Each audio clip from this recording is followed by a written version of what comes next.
आज का चैप्टर है तत्वों का वर्गीकरण। तत्वों का वर्गीकरण किस रूपों में किया गया है, उससे पहले आवर्त सारणी का विकास।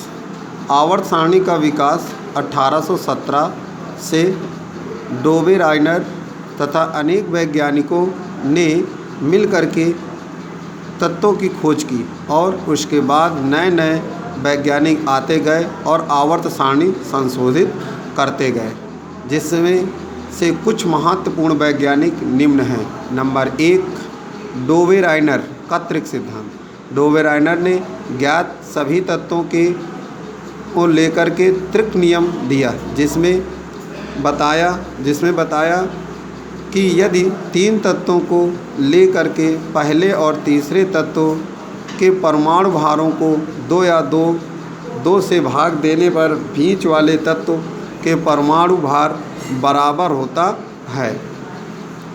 नेक्स्ट क्या है, न्यूलैंड का अष्टक नियम।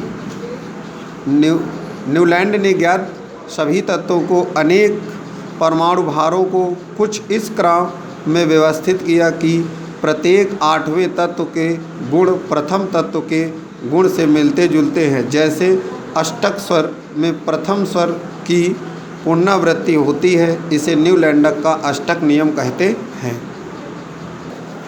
मेंडलीव का आवर्त नियम। तत्वों के गुण उसके परमाणु भारों के आवर्ती फलन होते हैं। आधुनिक आवर्त नियम क्या है? H.G. मोज़ले ने 1913 में आधुनिक आवर्त नियम प्रस्तुत किया। इस नियम के अनुसार तत्वों के गुण उसके परमाणु क्रमांकों के आवर्ती फलन होते हैं। मेंडलीव की लघु रूप आवर्त सारणी के दोष के गुण। नंबर 1, आवर्त सारणी में तत्वों और उसके यौगिकों का अध्ययन सरल और क्रमबद्ध हो गया। दूसरा क्या है, किसी उपवर्ग के सामान्य लक्षणों के अध्ययन से उस उपवर्ग के सभी तत्वों के गुणों की जानकारी हो जाती है। तीसरा क्या है, आवर्त सारणी विभिन्न तत्वों के गुणों में यह संबंध स्थापित करती है तथा उनके विभेद करती है। नेक्स्ट क्या है, आवर्त सारणी में नए तत्वों का पूर्ण अनुमान होना मेंडलीव की आवर्त सारणी का एक विशेष लक्षण है। इसी प्रकार मेंडलीव की लघु रूप आवर्त सारणी के दोष। परमाणु भारों को आधारित मेंडलीव की लघु आवर्त सारणी से कई दोष थे, जैसे नंबर 1, समस्थानिक और समभारिकों को आवर्त सारणी में स्थान देने में कठिनाइयाँ।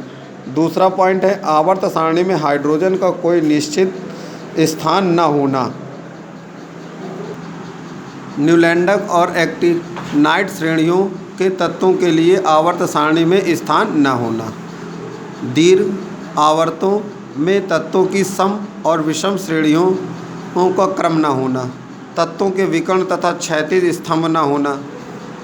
नेक्स्ट क्या है, सर्वथा भिन्न गुणों के तत्व को एक वर्ग में रखना, जैसे कि प्रथम वर्ग में अतिक्रियाशील क्षार धातुएं लिथियम, सोडियम, पोटेशियम के साथ कम क्रियाशील मुद्रा धातुएं Cu, Ag एंड Au को रखना।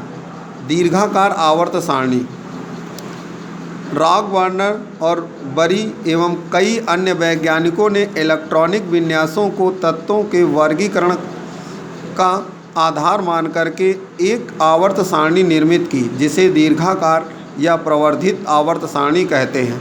इस आवर्त सारणी को बोर की आवर्त सारणी भी कहते हैं, क्योंकि इसकी रचना बोर द्वारा प्रस्तुत मॉडल में इलेक्ट्रॉनों के वितरण के अनुरूप है।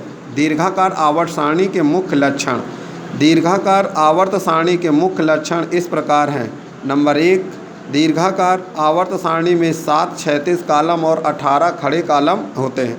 7 क्षैतिज कॉलम और 7 आवर्त है, जिसमें तत्व परमाणु क्रमांक के बढ़ते हुए क्रम में रखे हुए हैं। उसी में नेक्स्ट पॉइंट है, प्रत्येक आवर्त का प्रथम तत्व क्षार NS1 और अंतिम तत्व उत्कृष्ट गैस NH2 NP6 है।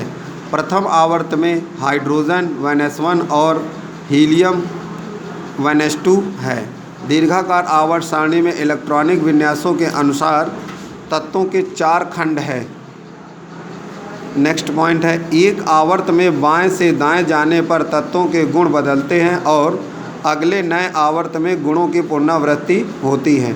इस लक्षण को तत्वों के गुणों की आवर्तता कहते हैं। तत्वों के गुणों की आवर्तता तत्वों के बाह्य कोश के इलेक्ट्रॉनिक विन्यासों की आवर्तता के कारण देखी जाती है। दीर्घाकार आवर्त सारणी के दोष और गुण।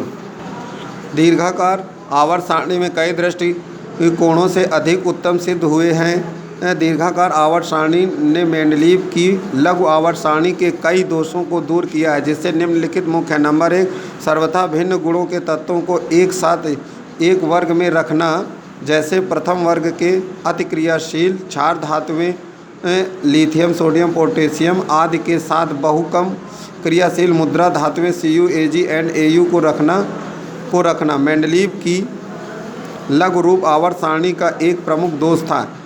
दीर्घाकार आवर्त सारणी में 34 वर्गों को अलग अलग कर दिया गया। नेक्स्ट पॉइंट, मेंडलीव की लघु रूप आवर्त सारणी में आवर्त 4, 5 और 6 में तत्वों की सम और विषम श्रेणियां थी। दीर्घाकार आवर्त सारणी में इस प्रकार की श्रेणियां नहीं है। दीर्घाकार आवर्त सारणी में इस प्रकार की श्रेणियां निम्नलिखित दो रह गए हैं। आवर्त सारणी में हाइड्रोजन के लिए कोई एक निश्चित स्थान न होना, लैंथेनाइड और एक्टेनाइड श्रेणियों के तत्वों के लिए आवर्त सारणी में स्थान न होना।